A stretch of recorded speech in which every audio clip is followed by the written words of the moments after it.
करी है, लेकिन सारी कोशिशें नाकाम हो गई है। हमें सीएम से मिलने का समय ही नहीं मिल पा रहा है, ना तो सीएम से मिलना चाह रहे हैं। क्यों ऐसा सोचना भाग सीएम से हमसे क्यों करना चाह रहे हैं? हम भी तो इसी राज्य के, जब आप राज्य के मुख्यमंत्री हो, विधायक थे, आज मुख्यमंत्री हो, हम तो आशा करेंगे आगे भी आप दोबारा बने। लेकिन अगर यही रवैया रहा, कर्मचारी इसी तरह से सड़कों में आते रहे, तो हमें सोचना पड़ेगा कि हमें भी अपनी हिसाब से ही सरकारों को चुनना पड़ेगा और अपने जो भी हमारे जिले में हो, क्षेत्र में है, जहाँ पे भी है, उस तरफ से हमको देखना पड़ेगा कि हमें कौन सी सरकारी कौन से आदमी को हमको लेके आना पड़ेगा चुनकर। तो ये खेत का विषय है। मैं ये नहीं चाहता कि इस तरह से हो और स्थानीय सरकार अपने किए हुए बातों को पूरा करे, क्योंकि उनके पूरा मौका है।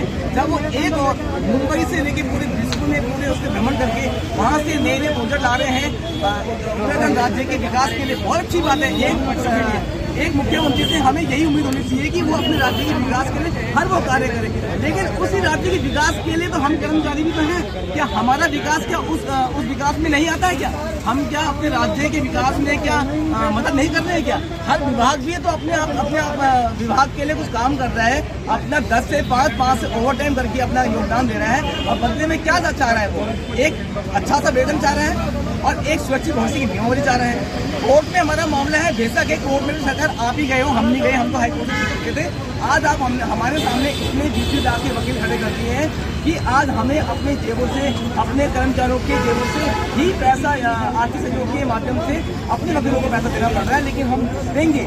लेकिन क्या आपका दायित्व नहीं बनता है कि आप खर्च कोर्ट में न डालें, आप अपने आप से भी कुछ ऐसी स्कीम निकालें, ऐसी कुछ योजनाएं निकालें, ऐसा कुछ निष्कर्ष निकालें जिससे कि कर्मचारियों के लिए कुछ भला हो, कर्मचारियों का कुछ भला हो। इस में कि इतने 10-12 साल 15 साल उन्होंने काम कर दिया है और आज उस डेट में जब ना तो उसकी आयु एक रोजगार करने की हुई है, ना तो वो घर बैठने की हुई, ना कुछ। आपने उसको बीच में लाके खड़ा कर दिया, ठीक ऐसे समय पे खड़ा किया है जिस समय की उसके परिवार को उसकी सख्त जरूरत है। ऐसे टाइम पर आप उसे घर से उसके ऑफिसर को निकाल दोगे और उसके वेतन को रोक दोगे, तो आप समझ सकते हो कि उसके साथ ही नहीं, उसके परिवार के साथ क्या बीतेगी। आज मजबूर हो जाएगा कर्मचारी इस तरह के सुसाइड करने के लिए। कोई नहीं चाहता सुसाइड करें, लेकिन आप अगर इस तरह से काम करेंगे तो कहीं ना कहीं उन पर दबाव बनेगा और इस तरह से गलत कार्य करेंगे, तो हम नहीं चाहते।